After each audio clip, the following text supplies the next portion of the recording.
Hello everyone, good evening. আজকে না আমি আর বোন দুজন মিলে বেরিয়ে পড়েছি একটু চাম্পাটি যাওয়ার জন্য, কারণ মায়ের দুটো শাড়ি আর কি ড্রাই ওয়াশ করার জন্য দেওয়া ছিল। তো সেই দুটো শাড়ি আজকে দেওয়ার কথা নিতে চলে এসেছি।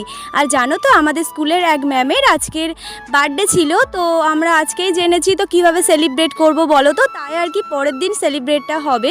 তো ওর জন্য গিফট কিনতে এসেছি। তো বোনকে বলছিলাম যে এটা নেব নাকি এর থেকে অন্য কিছু দেখবো, তো বলছিল এটাই ভালো লাগছিল। স্কুলে থেকে বলেছিল যে একটা সুন্দর দেখতে ফুলের টব আর কি নিয়ে যেতে, বেশ ভালোই এটা আর কি পছন্দ হয়েছিল, তো এটাই আমি নিয়ে নিলাম।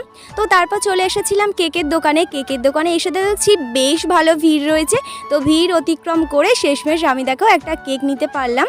তো তারপর এখন যাব মিষ্টির দোকানে। এই প্রথম আমি চাম্পাহাটিতে সন্ধেবেলায়, এখন বাজে 8টা, এতটা ফাঁকা দেখছি জানো তো। তো যাই হোক, এখান থেকেই 10টা আর কি 10 টাকা পিসের রসগোল্লা নিয়ে নিলাম। আমি আর আমার বোন দুজন দুটো লেডি গিন্ডি খেয়ে চলে আসলাম বাড়িতে।